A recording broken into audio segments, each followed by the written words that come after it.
Good morning, viewers. Thank you very much. This is Matsanga's Trends. This is Punchline Africa Television, broadcasting all the way from the Political Command Center, London, Command Center headquarters across the globe. Thank you very much. Seated in Nairobi, good morning, Nairobi, Punchline Africa, Pambe Wakapambe. Good morning. Good morning, Dr. Matsanga David. Thank you so much for introducing me and also having me on this show this morning. And of course, today we are going to look at various issues. But apart from that, we are going to look at the newspaper review. But take it over first before I go to the newspaper review. Thank you very much across the continent of Africa. Thank you very much from Cairo to Freetown. Good morning, Samuel Tawish in Narok. Good morning to you, Dr. David Matsanga from our London headquarters. And good morning also to my brother Mpambe and all our viewers who are watching our program in Kenya, Africa, and indeed the rest of the world. It is my great pleasure to join you on Matsanga Global Trend. Over to you, Dr. Matsanga. Thank you very much across the bridge. There is no worry. That's what they say. And I thank you very much. Is it very cold in Narok? It's cold, Dr. Matsanga, because again, we've been having some heavy downpour a couple of days ago, and even yesterday night. That is what is informing, of course, the kind of weather we experience. But nonetheless, we are grateful because, again, it signals probably the end of the long drought that the people in this region have been experiencing. And it gives a sigh of relief that finally we are getting water, and also the animals can be able now to have pasture and water. Dr. Matsanga. Thank you very much. Let's go to the details this morning. But first of all, let's begin with the news, the headlines, newspaper headlines in Nairobi, in Africa. Then I will bring the newspaper headlines in the United Kingdom here in London. Over to you in Nairobi, my dear brother Pambe. Thank you so much, Dr. Matsanga David, and welcome, dear viewers, for the Matsanga Global Trends. We start with the Standard newspaper. The main topic here is how Ruto's budget cuts will affect you. On page 8, we will find the details of Treasury asking all accounting officers to submit revised estimates this week that will see the government trim its spending. According to the circular, no new projects will be launched, an indicator that job creation will be slow. The move will also grossly affect civil servants, media and suppliers. And then we move to the Star newspaper. Azimio fallout, why ODM is unapologetic. Jubilee and KANU have threatened to abandon coalition over parliamentary jobs. That will be found on page 2 of the Star newspaper. We also have a story on 140 parastatals failing performance targets. 10 of them have been listed for being the top 10 performing state corporations, including National Irrigation Authority, University of Embu, Tharaka-Nithi University College, University of Nairobi, among others. And also we have had the bottom 10 performing state corporations, whereby we have the Kenya Cultural Center, then we have Kenya Utalii College, Gemelli Sugar Company Limited, Kenya Veterinary Vaccines, and then you have Nzoia Sugar Company Limited, University of Nairobi Enterprises and Services Limited, Bandari Maritime Academy, among others. Apart from that, we have the the Nation newspaper, where Ruto's new plot to lure Raila's MPs. This is found on page 17, 18, and 19 of the Nation newspaper, where Western Kenya has been secure, has been secure vote basket for the Azimio coalition leader in the past 3 general elections. But a state house visit by area leaders has revealed the changing landscape in the particular area. We have had also the story on page 22, where Kenya's war in the DR Congo. there's also some details about that, where for President Ruto, sending troops to the DRC is both a personal and national duty, a chance to redeem his image after a gaffe on the campaign trail, caused a diplomatic tiff with Kinshasa, as well as an opportunity to open the trade corridor for Kenyan products. That is found on page 22 of the Nation newspaper. And also on page 7 of the Nation newspaper, you'll find teachers set for mass transfers closer to home. A radical policy change will see thousands of teachers get an opportunity to work nearer to their homes. But the move could also marginalize areas that do not have enough tutors. That is on page 7 of the Nation newspaper. We move to other newspapers across Africa. In Uganda, where you have government vetting parish circle leaders.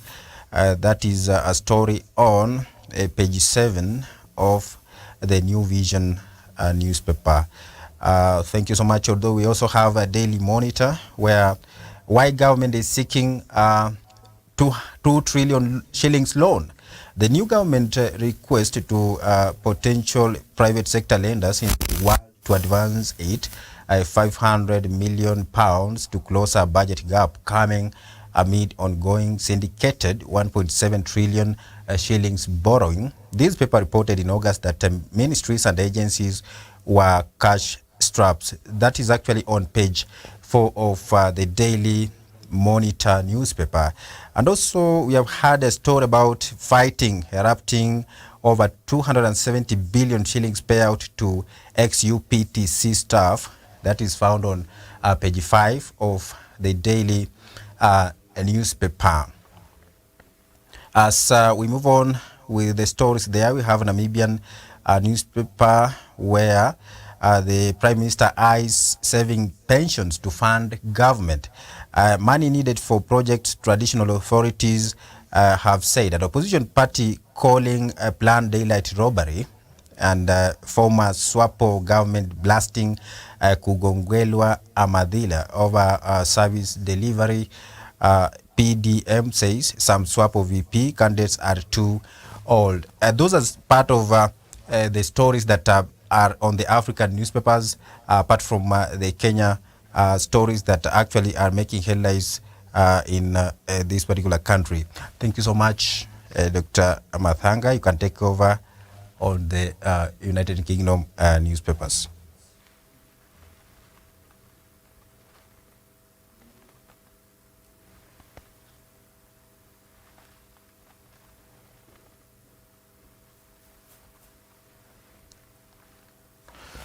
All right. I think, hello, Dr. Matsanga, if you can listen to us, you can take over. Yes, thank you very much. The papers in London show the King Charles today is 74 years of age. A headline of the Daily Telegraph says Russia is a rogue state. Sunak tells G20 leaders, and everyone will pay more tax, says Hunt, as he plans to new raid. Everywhere in the world, tax. I am sure in Kenya, you people should be having tax cuts. Every place in the world, and I hear your president has also cut tax. That is what the life is. And a few days ago, we were talking about economic meltdown. Matsanga is never wrong. And I was warning my African countries and those who don't listen to me, those who think that there is something which is not right. I always don't like the way things do happen in Africa. Tax cuts are everywhere, and we must prepare for very serious tax cuts. And if they don't occur one way, they will occur somewhere, sometimes somewhere in the world. Believe me or not, there will be a tax cut.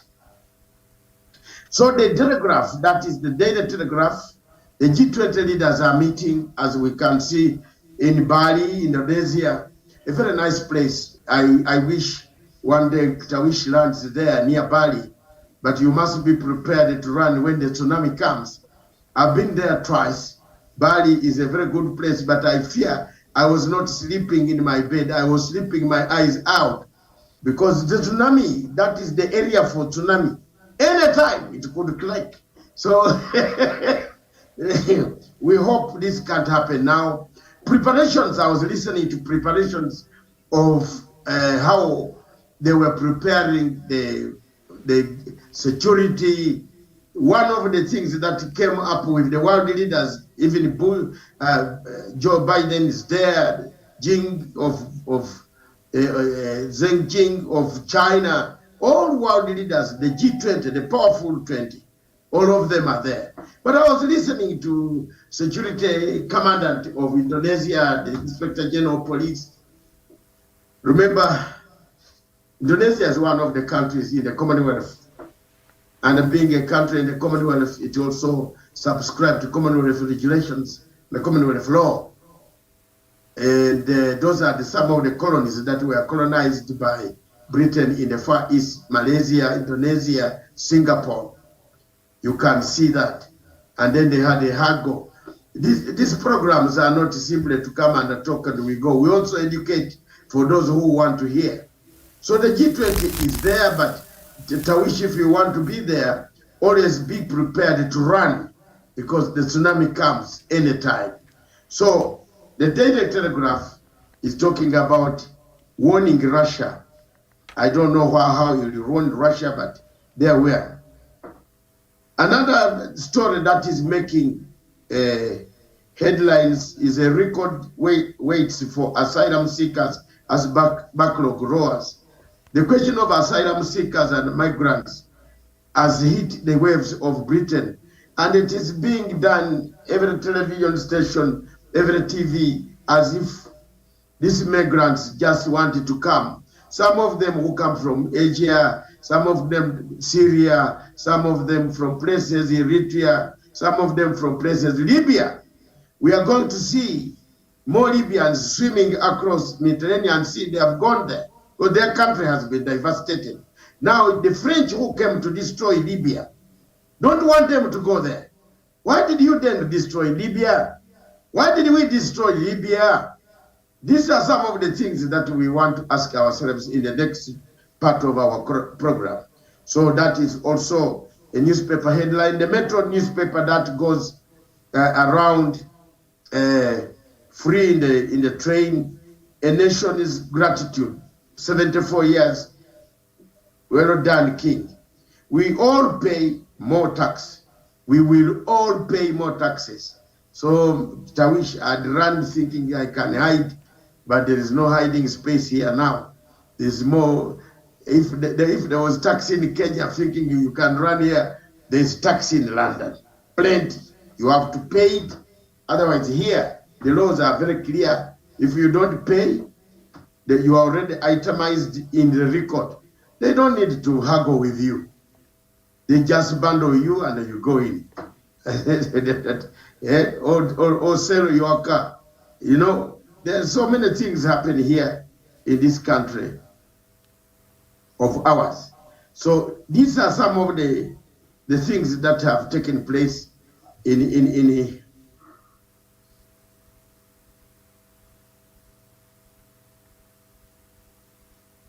Now, these are some of the things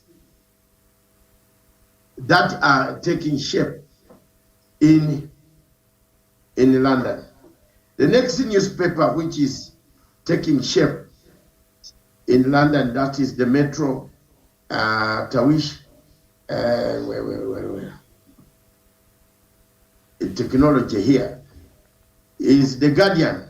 The Guardian leads with the hospitals. Hospitals in London are full. Now, there's nowhere, not full because of disease, full because of patients who can go nowhere. That is one thing that has come. It is full because patients can't go anywhere. If you discharge them, their homes, a person of 80, 70, 60, where does he go? You need to go to a home. So the hospitals there are full, not because of disease. The hospitals there are full because there is no space for people to go. So nowhere to go. So the patients, the hospitals where a third of the patients can't go home. That is all happening in all London hospitals. And you might think you people in Kenya think you are the only one who has a problem with health institutions. There we are. In London, it is always there. The Sunday newspaper, the tabloid, United have betrayed me. Your man, whoever is a Manchester United supporter, started crying tears. And I don't think Tawish changed the tactic and came on my side. It is good that you came on my side so that we can pursue the cup clearly. This guy, I don't respect Eric Ten Hag, no empathy for my sick girl. Man, you made me black sheep. What? There you are. You see, Tawish, there is something that I sip my coffee in the morning. There's something very interesting about Manchester United. It's a racist club, very racist. I told you the story of how I was treated in Manchester in a pub, to the extent that I took off the shirt that the man was talking. It was very good, while whistling that I'm a bird from the forest. You know, I took off the shirt and gave it to him in a pub. And we had blows. We finished. Police came and said he needs this shirt. So me, no much English, me, I've just come. I'm doing my job. I came here. This man wants to, he's saying, a bad. Took off the shirt, namupatia. The owner of the pub supported me. I gave him nice blow. Yes. Well, I'm eating my food, and then you come to stand and say, on my table, even touching my shirt. I said, hapa hapana. Hata kama niko, my friend, this is, and you know, I was lucky I did not go with Zenawi, because Zenawi is the deadliest. We would have caused a riot there. That day, that weekend, I went alone. Zenawi and Isaias Efeki were in London. If I had gone with them, boss, there would have been chaos in that club. Police came and then they took him out. The owner of the club said, this is my, he was eating his food. He came, he went for him, he harassed him. Lakini alipata mzuri kabisa, and wenzi yake wote, they came to support me. So this is some of the things. Manchester United, I'm not surprised about the comments that they have made against yours favorite, the favorite of Ronaldo. Well, Ronaldo. I've never liked his football. Ako na maringo mingi, football yake mimi sitaki kusikia. So I am not, and above all, I'm not Manchester United. So I'm very lucky crop of crops. Thank you very much. A next story is Daily Mail from London. Emergency accident and emergency chief says the hospitals are too full. They harm you. They are like a lobsters, traps, easy to get in, but hard to get out. That is it. Si like Mombasa. Kuingia rahisi, lakini kutoka ngumu. Mombasa is very good to come in, but entering Mombasa, make sure that you might not come back. Iko mambo mzuri. Mombasa, Dar es Salaam, Zanzibar. Those are areas which are very good. Right from London, the hospitals are full. That is the Daily Mail. The Daily Express said more taxi for all to get UK through choppy waters. My God, we have to pay more taxes. People run away from taxes. When governments in Africa raise the taxes, some people make noise. But now look at what is happening in Britain. The taxes are being raised. They must raid us. You must tighten our pockets in order to have the best that we can in the circumstances of this nature. That is the Daily Express. The Mirror is one of the tabloids. One of the tabloids in this country. The Mirror, a very dangerous paper which goes for what paper is that? The Pambe in Nairobi. That is it Nairobian? Nairobian, yes. The Mirror is like a Nairobian. They only look for where the mistakes are. The last chance to save our NHS. Exactly. Again, the topic. So the major topic around here in London is the patients, not that they are sick, they have been discharged, but they have nowhere to go because the homes are full. And their homes, elderly people, they can't go and be left in the streets. So they have filled the beds which could be used by. Those are the good morning topic, which is very interesting. And at some time next week, we shall introduce topical issues like hospitals, the state of hospitals in Africa and the state of hospitals in Britain. We shall be able, is the national, the big four agenda that your government used to do, is it working or not working? If it is working, you'll tell me. But for now, let's concentrate on, unless you have a comment on those two items, Tawish, test the microphone. Welcome to the show, Mr. Karatizo Ra. Good morning. Mr. Karatizo Ra, where are you joining us from? Hello, Dr. Matsanga. Where I am is a bit noisy. I will join the conversation a little bit later. I am a lady. I am not Mr. Karatizo. Now I have known who you are. Don't worry. How are you, Dr. Matsanga? Thank you very much, my dear sister. Thank you. You are welcome. I will later when I'm not at a noisy place. Yes, okay. But that is very good. You can only listen, it's okay. But later on, you can contribute on the topic of Libya. Yeah, thank you very much, viewers. Tawish, you have any comment on that one before we move to our main topic? Well, Daktari, I think one thing that really stands out on most of the papers and tabloids you have read out, and including even Pambe from our main studios, about the issue of taxation. And I think we need to wake up to the reality that for government to be able to really operate without obstacles, for government to be able to provide services, the much needed services to the citizenry, the taxation rather is inevitable.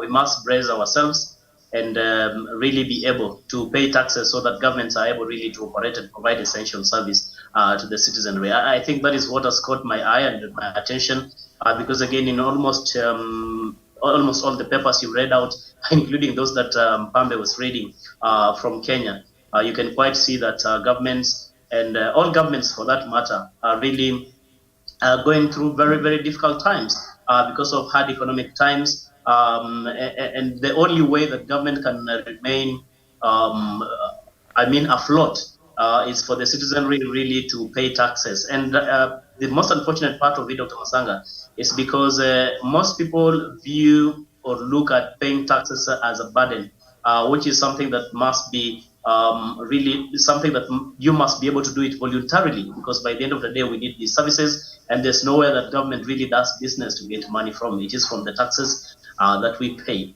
But in as much as even governments push for more taxation on ordinary mwananchi, I think it also calls out for them to ensure proper accountability and transparency in the manner in which utilize the money that are being contributed by the citizenry for the benefit of the people. We do not want to see public offers really being used for personal advertisement, for personal enrichment, so that by the end of the day, there's value for money and there's value and reason why people really make or pay these taxes. So Dr. Matsanga, for now, allow me to make that brief commentary on that as we prepare, of course, to tackle the issue to do with Libya. Over to you, Dr. Thank you very much. Karatizo, my sister, wherever you are you in a noisy place? How are the hospitals in your country where you are?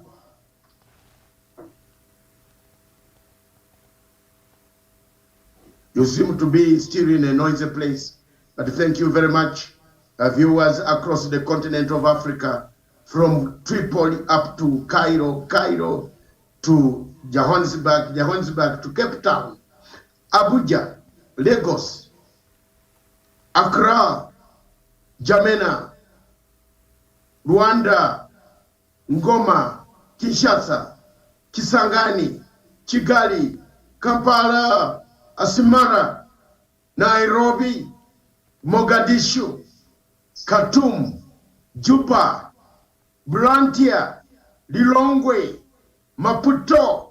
All these are the capitals of our continent, Africa. You might be shocked that some of the children, this television is here to educate. There are people who go for interviews and they ask, what is the capital city of Uganda? It is Nairobi. You lose a job. That's why I keep on repeating these cities from the head, from my head. I've been to almost 3/4 of all of them.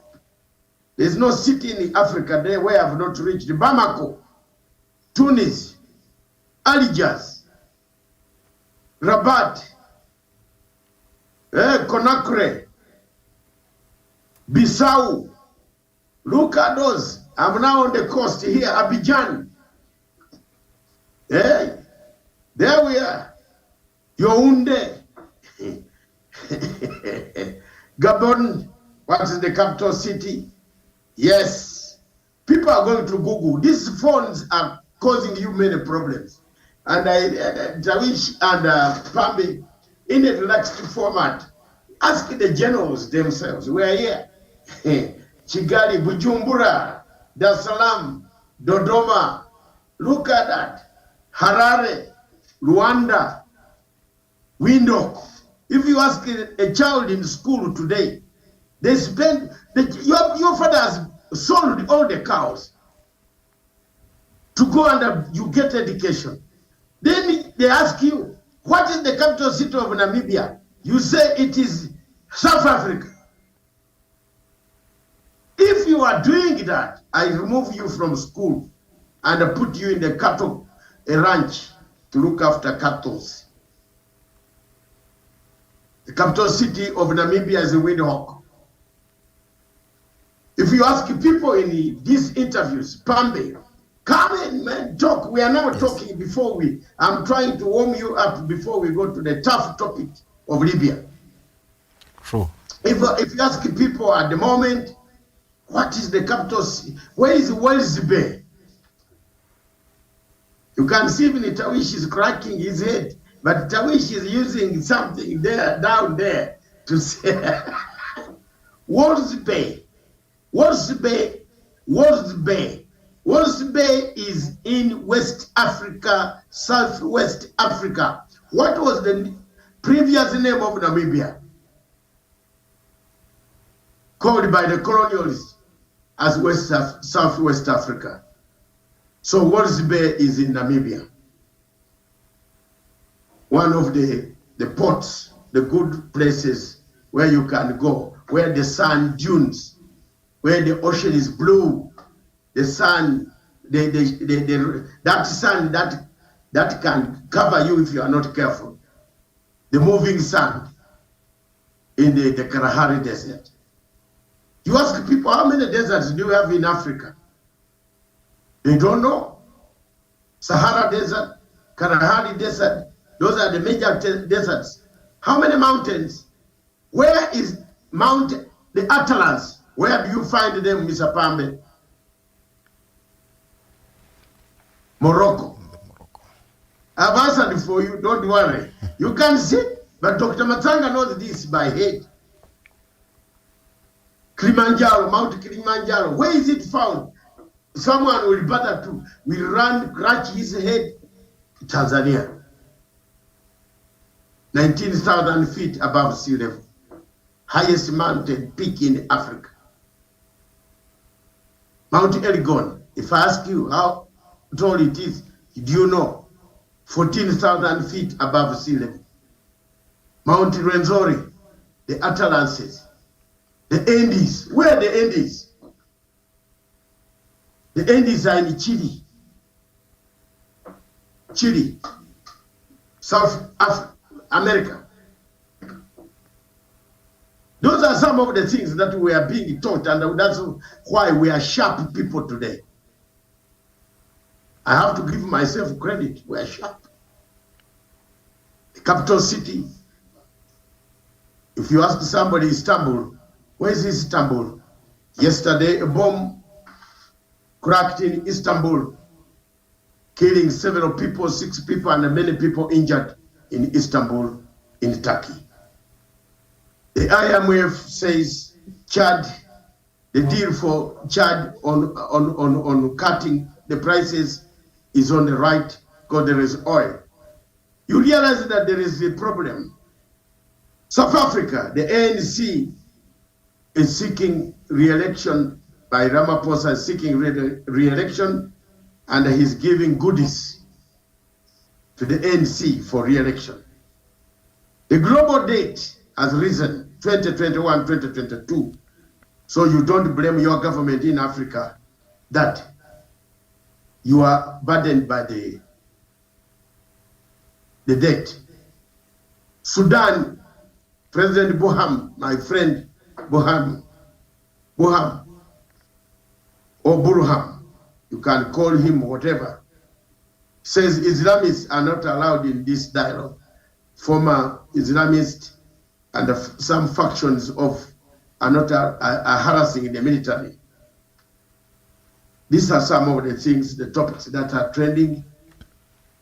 The current trending topic globally is the G20 are meeting in Bali, Indonesia, in the coastal city as a province of Indonesia in a town called Bali. I would like to warn you that it is also a town where tsunami killed thousands and thousands of people on one Christmas day who had gone as holiday makers. So as our leaders are in Bali, most of them, we pray for them that no calamity, no natural calamity comes to take up any position. Thank you very much. And other developments, President Uhuru Kenyatta, the former president of Republic of Kenya, is in the Democratic Republic of Congo, seeking to find a peaceful way on how he is going to resolve the conflict of Congo. Congo has been besieged with war-torn 132 rebel groups. Are we safe to have 132 rebel groups? How will former President Uhuru Kenyatta bring about these 132 groups in order for them to cease hostilities?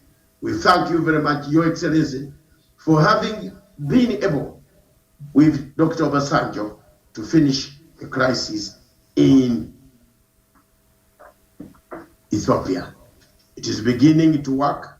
The food is going to trickle by the end of the week, thanks to the efforts of the African Union, the mediators, the sponsors, the negotiators, the technical groups, the observers, for having made it possible to this crossing line. Thank you very much. Introduce our new topic, and I take it from there. All right. Thank you so much, Dr. Matsanga David. And of course, this is Matsanga Global Trends. We are on and going.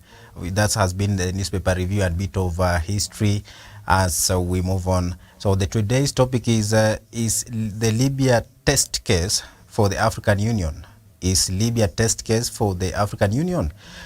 The introduction of it is that over 11 years after the death of Muammar Gaddafi, Libya's conflict is seemingly stuck in place. Rival governments in the country's east and west, functionalism, militia warfare, and foreign interference have also contributed to a complex conflict that still has no resolution in sight. In a bid to advance the peace process, the United Nations convened the Libyan Political Dialogue Forum, that is LPDF, in late 2020, with 75 Libyans from across the country's diverse social and political spectrum.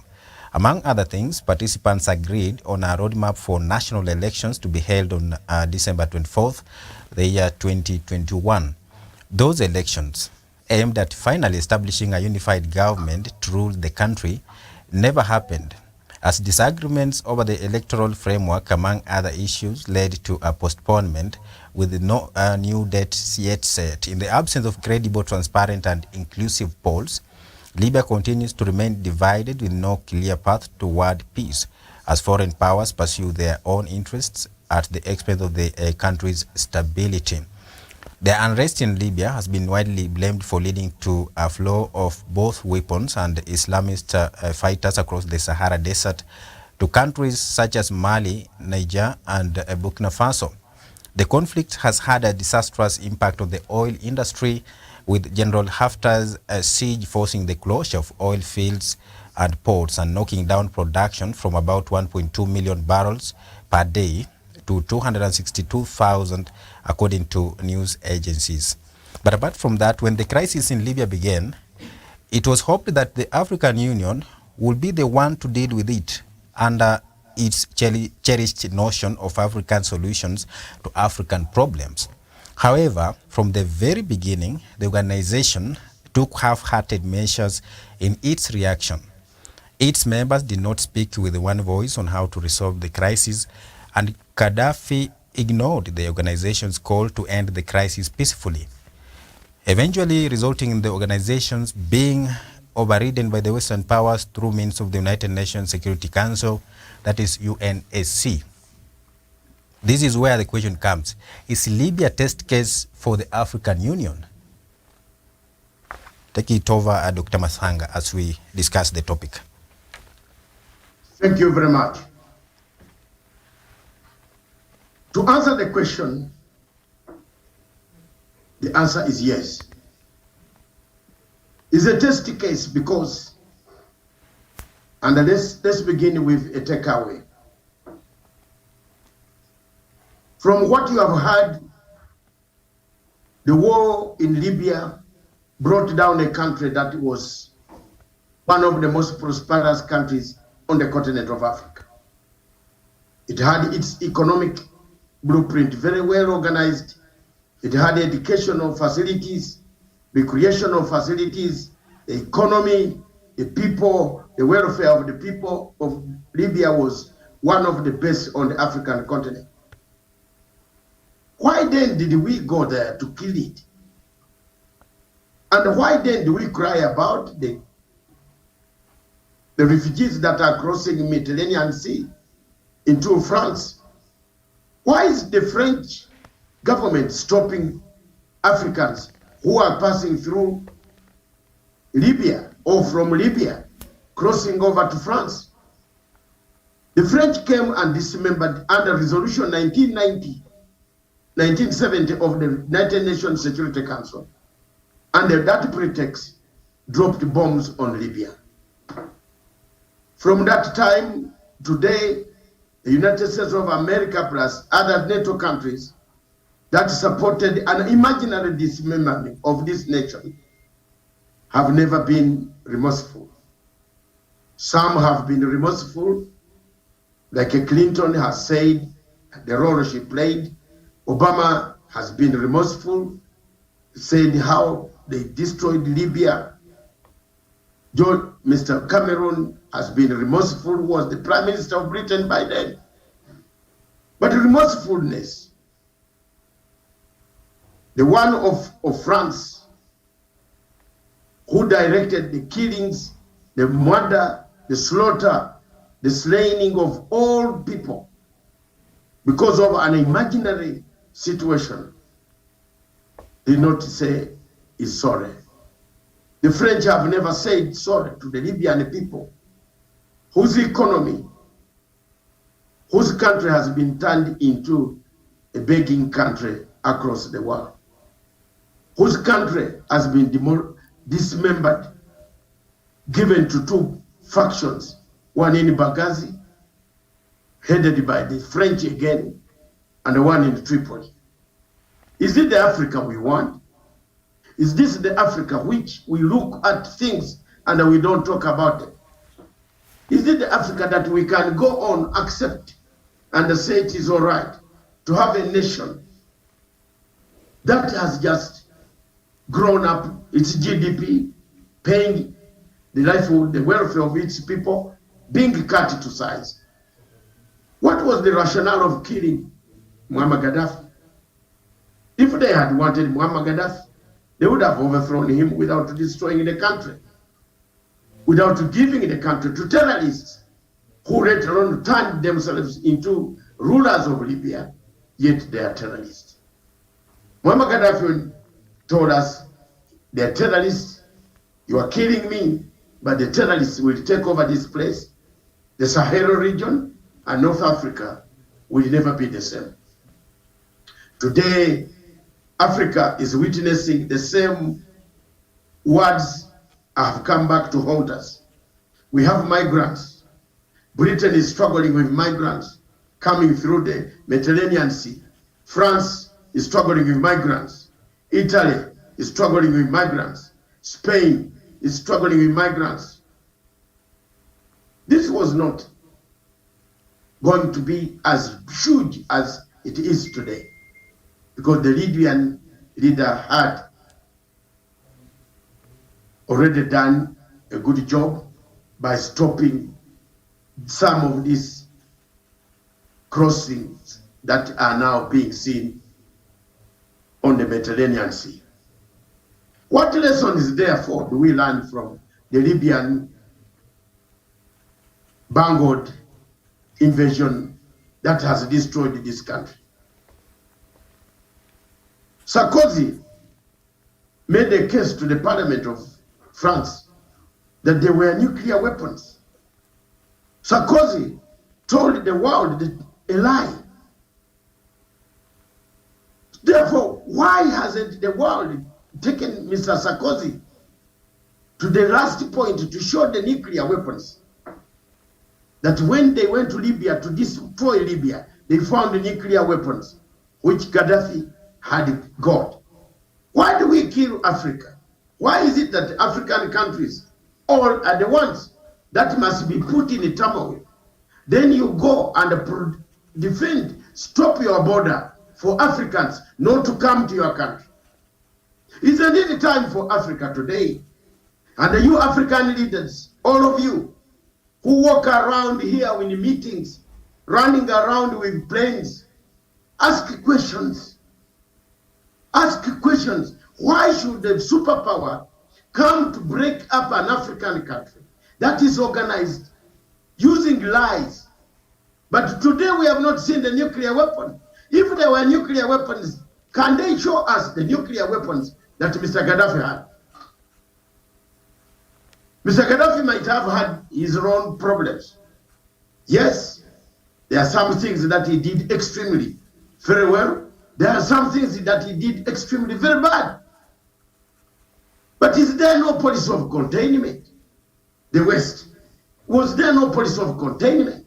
America, Clinton, wherever you sit, you will never touch that presidency of America, because the curse of destroying Libya will haunt you. Obama, you did very badly. You have not shown us the proof of the nuclear weapons that you say, you claimed that Gaddafi had. So why should we develop a country in Africa? Allow it to grow, have its people well off, giving us oil, selling us the oil, then we come and kill it, destroy it, divide it into two. My question to African leaders: this could happen to you anytime, anywhere. It could also happen to anyone So time while you are still there, also inquire and ask questions. Why should a country in Africa with a good GDP, educating its people, having good roads, having good hospitals, having good schools, having clean water for drinking in a desert, is destroyed and divided into two parts? I submit, therefore, the policy of the West towards Africa, and especially the French towards Africa, is to siphon. They have siphoned the money. They have siphoned the oil out of Libya. They are now siphoning the human beings that are left on the Libyan country. How long will this siphoning of the oil? In doing so, they have just done a strategy of divide Libya into two. The French are supporting General Khalifa Haftar against a government that is recognized by the United Nations. The African Union has fallen at crossroads because the African Union chief, Mohamed Faki, is an employee of the French government, but not an employee of African Union. How long can Africa wait to see itself, to see conflicts? There is another one brewing in Chad. The rebels that are in South Sudan, South Libya, trained by General Khalifa Haftar, came and killed Idris, who was an opponent of Mohamed Faki, was killed in cold blood for power. Mr. Mohamed Faki, we are watching you. The world might not tell you, but we are watching. We know. You never condemned the rebels that killed your own president. How long can this be? How can Africa wait? Have AU that does not make decisions on a country on their own soil? How can you have two governments, one in Benghazi, one in Tripoli, all of them supported by AU? Is this the AU that Nyerere, Sekou Gabriel Nasser, Ibrahim Selassie, Amir Cabral, Patrice Lumumba, Dr. Obote, Jomo Kenyatta wanted? It is not. There's no need of doing textbooks, reciting here quotes. We need to talk frankly. This is not the Libya we wanted. This is not the AU we want. It is time for us as Africans to do what we call a fatigue evaluation on the African Union. I submit. Thank you for listening to me. We can now go for Rio plenary. Thank you. Tawish, from my analysis, I painted a picture that now looks very real. I painted a picture for you that is very, very, very worrying. A country, an African continent divided by a superpower that invaded it, killed people. It has taken Benghazi, and there's another government, and the AU is in the middle. What's your comment? Thank you so much, Dr. And of course, thank you for the submissions you've made regarding this discussion. Indeed, Dr. Matsanga, I agree with you 100% that today and any other time in the foreseeable future, Africa as a continent will have to continually blame herself and also condemn herself for not protecting President Muammar Gaddafi of Libya, because the leaders that were there then did not rise to the occasion to safeguard and protect one of the towering African icon, one who was a true Pan-Africanist, one who really believed in the transformation of the African continent and the transformation of our people. And Dr. Matsanga, we now all can now really agree and get to understand why exactly President Muammar Gaddafi was killed. And in the African continent, we have leaders who are more of apologists of the Western imperialists and who oversaw, of course, the killing of Muammar Gaddafi. They could not even raise a finger. They have never wanted to speak about it because they are going through self-condemnation. They feel like maybe there's something better they would have done. Africa today will not be where it is because we all understand what President Gaddafi did advocate for in as far as the continent and the transformation of the African continent is concerned. He's one of those few leaders who had the idea and the philosophy that Africa needed a true liberation in terms of having our own common currency, in terms of having a single passport for the entire African continent.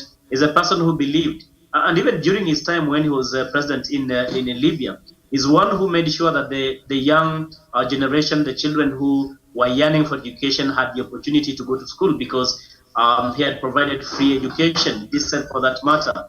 He had provided free healthcare services for his people.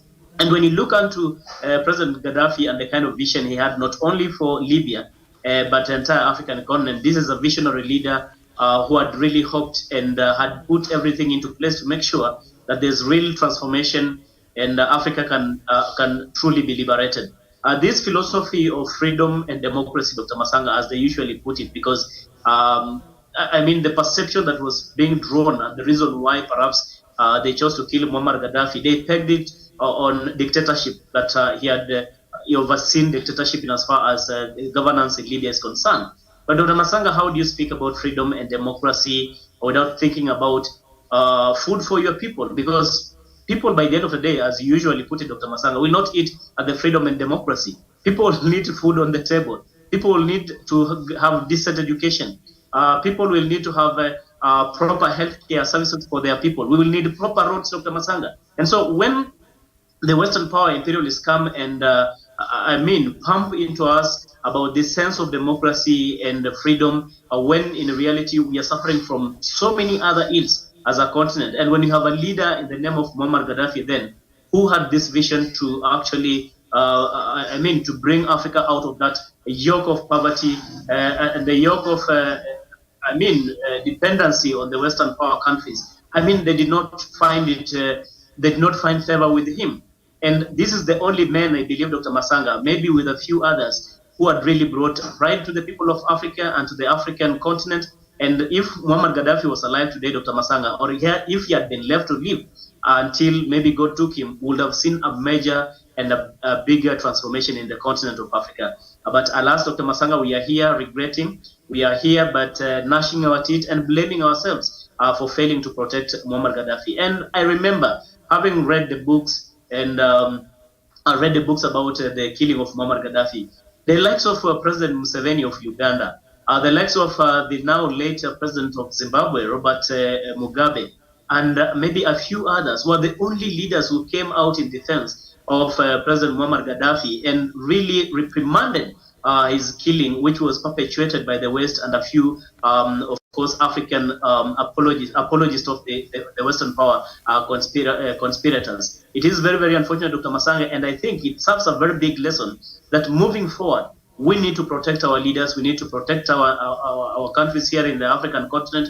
And if there is an emerging force, one who is a uniting factor in the African continent today, Dr. Matsanga, one who has a vision not only for a transformation of an individual country, but a liberation of the entire African continent. Let us all rise together as a people and more so as leaders and support such kind of leaders so that by the end of the day, Africa moves together as a continent. I believe, as I finalize, Dr. Matsanga, this is the vision that, just like you've mentioned, the likes of Jomo Kenyatta, Kwame Nkrumah, Julius Nyerere, and others really had for our continent. Look into how, for example, Samora Machel of Mozambique did die in an unfortunate, I believe, was it through an aeroplane crash, Dr. Matsanga, if I'm not very wrong. These are some of those leaders, very few leaders in the African continent who really embodied true Pan-African spirit. And I will only wish, Dr. Matsanga, that more new leaders will continue to come in, they will continue to sprout, and we must be vigilant to protect and safeguard those leaders who really mean well and who have the goodwill for the African continent and for the African people. For now, Dr. Tari, I submit. Thank you very much, Tawish, for those comments. Indeed, you can't eat democracy without food. You must have food. You must have all ingredients. Gaddafi had given his people all ingredients that they needed. They were able to survive. It should teach us one thing, a foreign policy change. The French should learn from this mistake. That intervention in Africa and international intervention must come as the last resort. We saw the Americans leaving Afghanistan half naked. You know, they ran very fast. We saw the Americans leaving Mogadishu half naked. They ran very fast. They cut a deal with Taliban. While we are here condemning terrorism, the Americans were cutting a deal with terrorists in Doha. And yet, millions and millions of people have been displaced, killed. They just left Afghanistan on their own. When you see the farms of opium that are now, you know, rebuilding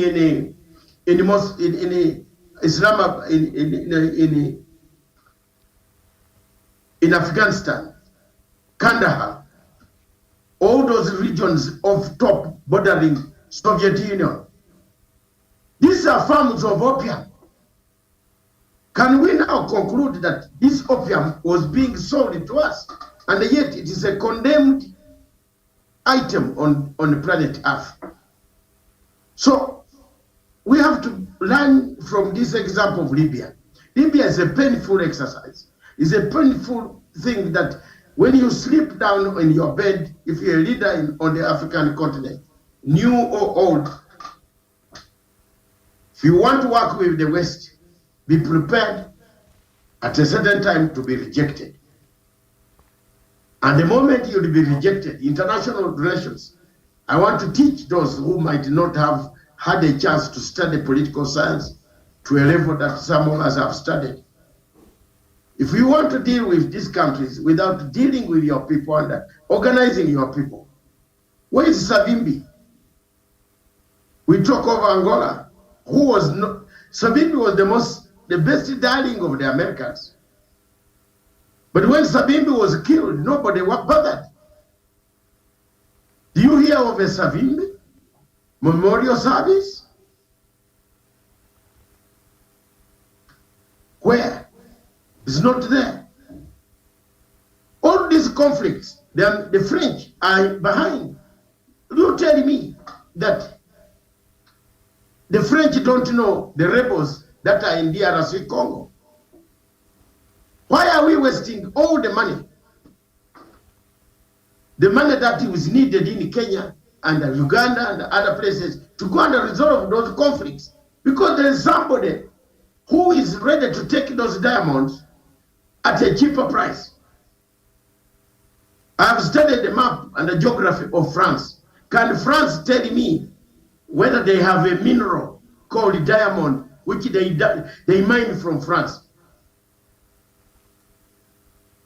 No, tell me. Where is the mine? You just draw the map of France. Can somebody, the technical team, bring the map of France on the map? Show me where there is a diamond mine. How can a country without diamond be an exporter on international level, a seller of diamonds? Where do they come from? They come from the conflict on the African continent. So time has come for us to review some of these contracts, resolutions that come out. The question of Ukraine, for example, today, makes me very scared. Ukraine has been crying for help. Instead of people going in with arms which they manufacture and show us how powerful they are, they have left this Ukrainian to die on their own. Yes, the two superpowers on the Security Council, why don't they sit down? How do they now? How will America and Russia come to direct a small African country to behave? These are some of the questions that I leave to Pambe. How? Karatizo Ra, are you now in a place able to talk? Yes, I can say something about this particular No, I'm Libyan saying issue. our Yes. guest, Karatizo, Karatizo. our expert. Karatizo, are you in a position to talk at the moment? Can you hear me? We hear you very well, and in fact, we love that voice. Can you hear the feedback, the noise that is in my background? Hello? No problem. We don't mind the noise. I mind about your voice.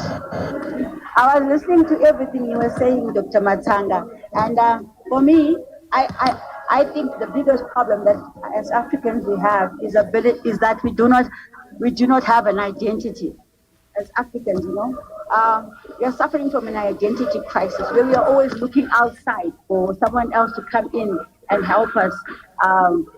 As Africans, we should be able to do these things, to sort these problems by ourselves.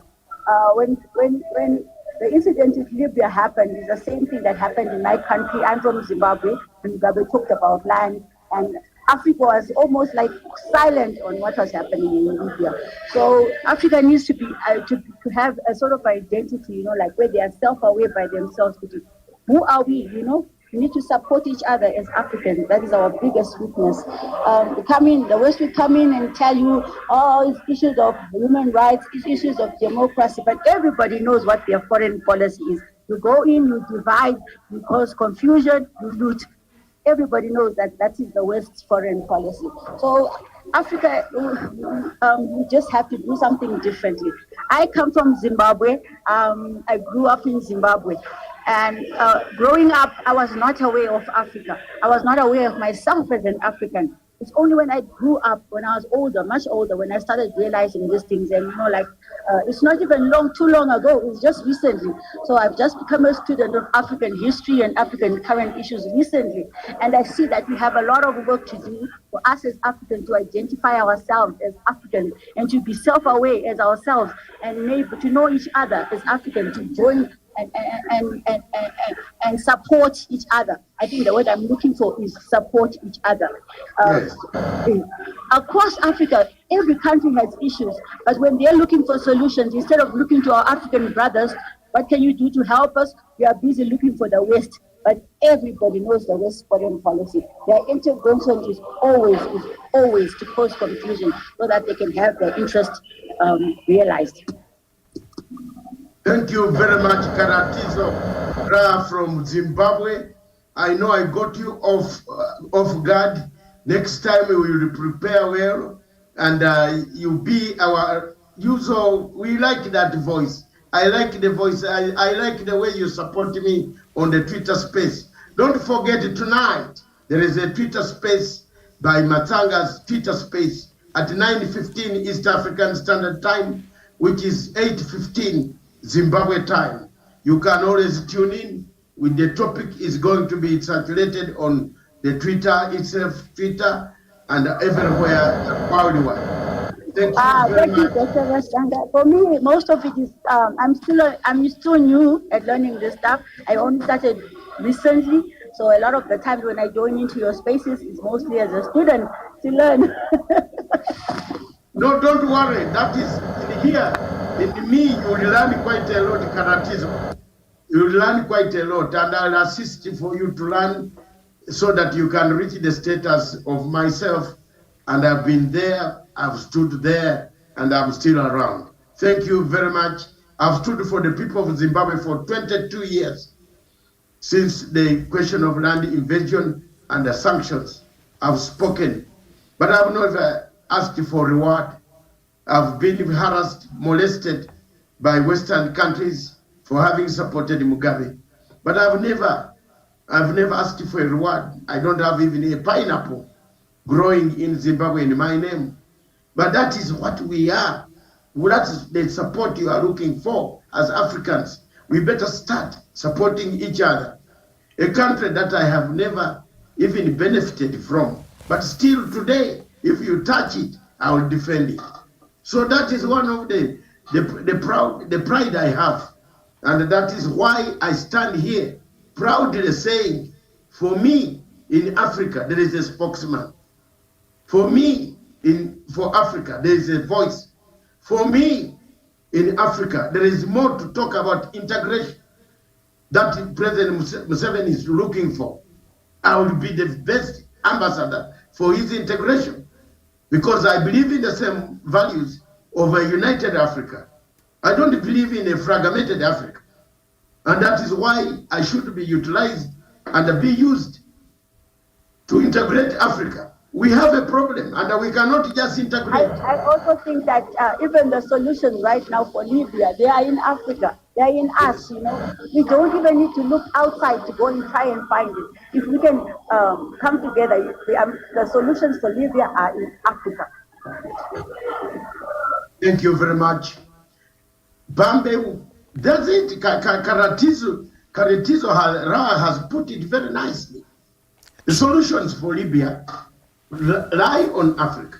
If African Union became serious and told the French to leave all foreign troops that have come into Libya, partitioned Libya, Turkey has taken Tripoli, France has taken Benghazi.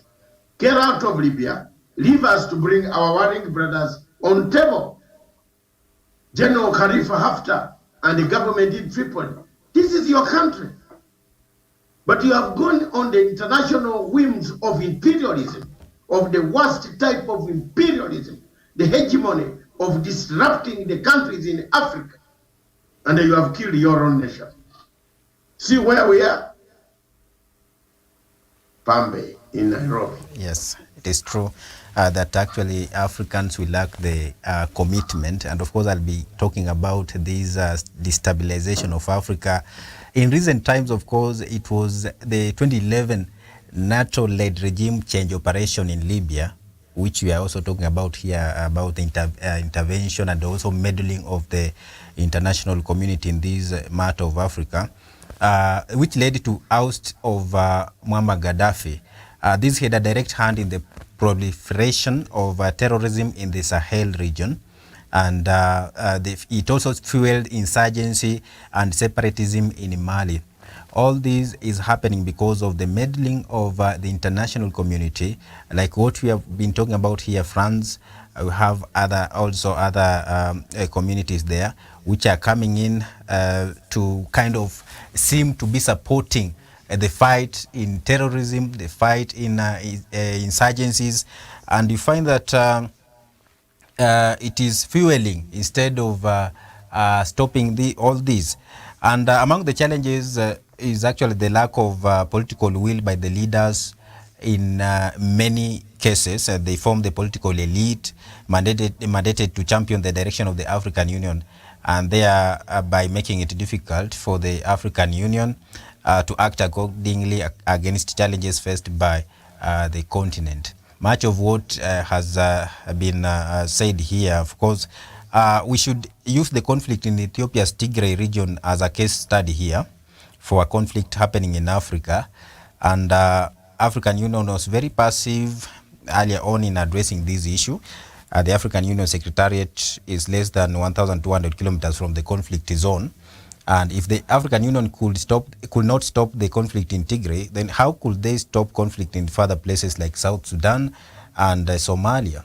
This is a question that has been going around. But it says I really want to thank former President of Kenya, President Uhuru Kenyatta, for coming in and in support of the African Union again, in coordination with the former President of Nigeria, Olusegun Obasanjo, for coordinating the peace process between Tigray and Ethiopia government there. And of course, time and time again, the African conflict resolution mechanisms has been overlooked by parties in conflict in favor of other institutions. They seem to have greater faith in. This was seen in Kenya-Somalia conflict over their maritime territories, where Somalia preferred the International Court of Justice, while Kenya approached the African Union for an out-of-court settlement. What am I saying here? Meaning that the African Union, with as much as it has many challenges that it is being faced by, it is also another time or another high time that it should improve in terms of conflict resolutions, because we have had other challenges that African Union is overlooking. And many of them include even providing common public goods and services valued at commoners in Africa. This has become a challenge. Giving voice to the majority of young Africans is also a challenge here, and promoting intra-Africa trade is also among challenges of the African Union.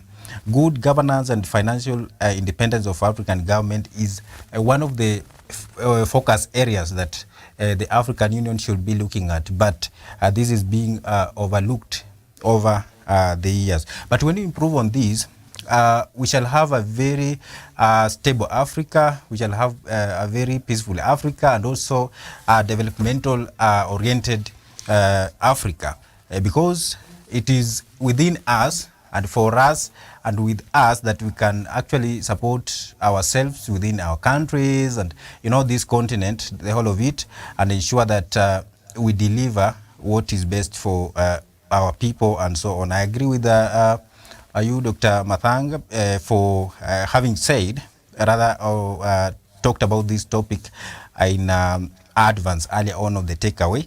But we also saw recently the African Union Commission Chairman Musa Faki traveling to Berlin, Germany for the Libyan conference, which some observers found a bit odd, and clear confirmation that African Union is taking a backseat concerning one of its member states. That has been said, and also Tarwish and the Karatizo Ra has also talked about the same. But most importantly, let us keep on going and also supporting each other. At the end of the day, of course, we shall end up with a unity, rather united Africa, where other people, other forces could not even come into middle in our affairs as we go forward.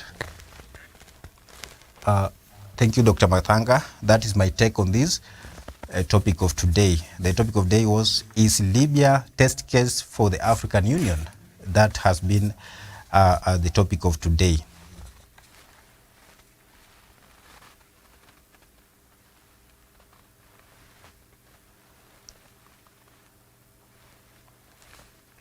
Right, as it seems we have lost Dr. Matsanga. Is Tarwish available? Yes, I'm here, Bambe. Do you have anything to add on that as we finish up on this particular topic of today? Well, I think generally what I get to understand from this very topic that you're handling, and maybe as I make a final wrap on my submission, is that we need to seize the opportunity and get to understand that in as much as there's this an ideology or philosophy that we are inheriting from the West, purportedly to try and deal with quote-unquote dictatorship in the African continent. There's a new pattern altogether to try and bring about a new colonialism in the continent of Africa through the disposition of the leaders that matter to the African continent, leaders who mean well for the African continent. And that's why you see there's so much. This more like another scramble for Africa, a second scramble for Africa. There's an intention to conquer and colonize the African continent afresh. And if there's any leader who appears to threaten those advances, then you most likely be assured that the Western power conspirators and imperialists are championing the African agenda, those who want to make sure that the African people can speak with one voice and be able really to become truly independent and not dependent on the Western power donations and Western power dictates. And it's also unfortunate that we are not reading from the same script. We are not reading from the, we are not speaking from the same perspective as African people. If we are able to unite even as we speak today, we may not, after all, have seen the killing of Muammar Gaddafi. and others who have just but died mysteriously, and to that you cannot be able really to get to understand or to get to the bottom of why and how they died. So I believe there's much that we can do as African people. We have that window period. Of course, it is a very big regret. It is something that has that places us unto untold condemnation as a people of the African continent for not seizing the opportunity in as far as Muammar Gaddafi's matter is concerned. But again, we cannot dwell on the past. It must therefore inform how we are going to engage with our friends moving forward, and how we are able really to learn from those lessons and to be able to forge a future that the generations of today and the future generations will be very proud of. Otherwise, Africa remains a very potential continent. We have everything at our disposal. We only but need the right leadership and the right mindset and the right attitude for us to be able to get and to the levels of the first world. And that can only happen if we we do not become our very own enemy. We live and support one another and our leaders in the African continent. I think, Pambe, that is the perspective I have. And moving forward, I think there's that new renaissance coming from the African leaders in terms of what you have just mentioned, seeing how there's so much effort and energy to try and even solve our conflicts, homegrown problems, finding homegrown solutions by our very own leaders. And in those perspectives, because we understand how these problems come about, and we are also best placed really to offer long-lasting solutions to the problems that we have. Not only looking unto the West for solutions for our problems. When we get there, I can tell you that Africa will rise again and will become the great continent that we have all desired it to be. I submit. Thank you so much, Tarwish Olesesina, our senior correspondent. And of course, earlier on we had Dr. Matsanga, who is a chief panelist here in Punchline Africa Television. That has been the Matsanga Global Trends. And we also had Karatizo from Zimbabwe, the correspondent. And remember to join the Punchline Africa Television led by Dr. David Matsanga. And we had we'll be having Twitter Space tonight at 9:15 p.m. rather 9:15 p.m. Twitter Spaces by Dr. Matsanga David. Don't miss that particular topic, rather segment that will be coming at 9:15 p.m. I've been your presenter, Mpambe Mukanga. Remember also to listen to Radio Punchline Africa via www.punchlineafricatv.com/radio or Radio Garden app and Simple Radio app for music, diverse music across Africa. Thank you so much and have a good day.